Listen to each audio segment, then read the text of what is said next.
James and the Express. Sometimes Gordon and Henry slept in James's shed, and they would talk of nothing but bootlaces.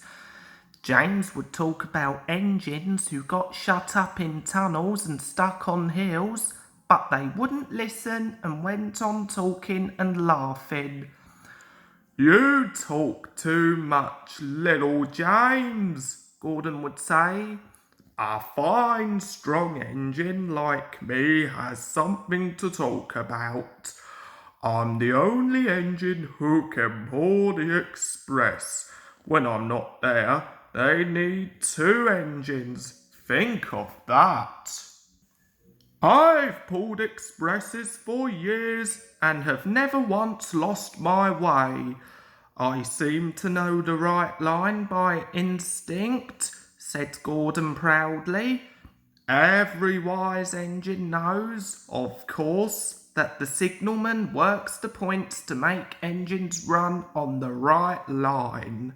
But Gordon was so proud that he had forgotten. "Wake up, James," he said next morning. "It's nearly time for the express. What are you doing? Odd jobs? Oh, well, we all have to begin somewhere, don't we? Run along now and get my coaches. Don't be late now." James went to get Gordon's coaches.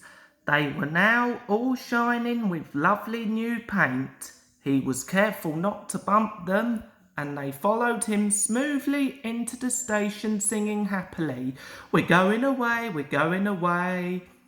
"I wish I was going with you," said James. "I should love to pull the express and go flying along the line." He left them in the station and went back to the yard, just as Gordon, with much noise and blowing of steam, backed onto the train.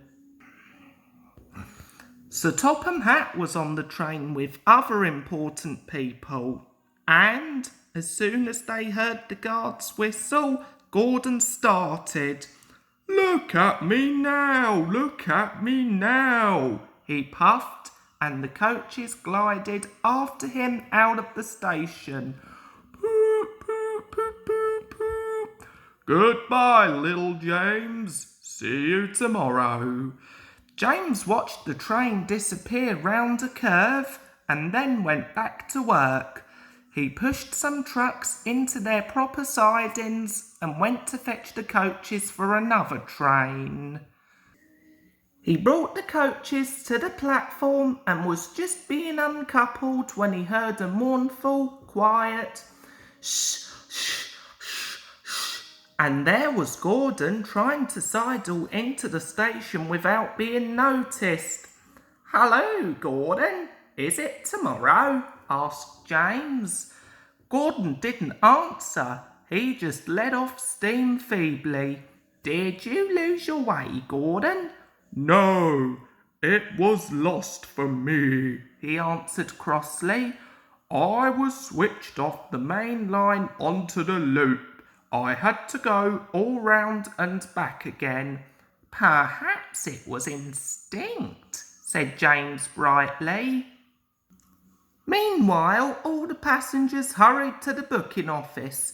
"We want our money back," they shouted. Everyone was making a noise, but the fat controller climbed on a trolley and blew the guard's whistle so loudly that they all stopped to look at him. Then he promised them a new train at once. "Gordon can't do it," he said. "Will you pull it for us, James?" "Yes, sir, I'll try." So James was coupled on and everyone got in again. "Do your best, James," said the fat controller kindly. Just then the whistle blew and he had to run to get in. Come along, puffed James. "You're pulling us well, you're pulling us well," sang the coaches. "Hurry, hurry, hurry," puffed James. Stations and bridges flashed by. The passengers leaned out of the windows and cheered, and they soon reached the terminus. Everyone said, "Thank you," to James. "Well done," said Sir Topham Hatt. "Would you like to pull the express sometimes?" "Yes, please," answered James happily. Next day, when James came by, Gordon was pushing trucks in the yard. "I'd like some quiet work for a change," he said. "I'm teaching these trucks some good manners. You did well with those coaches, I hear. Good, we'll show them." And he gave his trucks a bump, making them cry, "Ow, ow, ow, ow!" James and Gordon are now good friends. James sometimes takes the express to give Gordon a rest.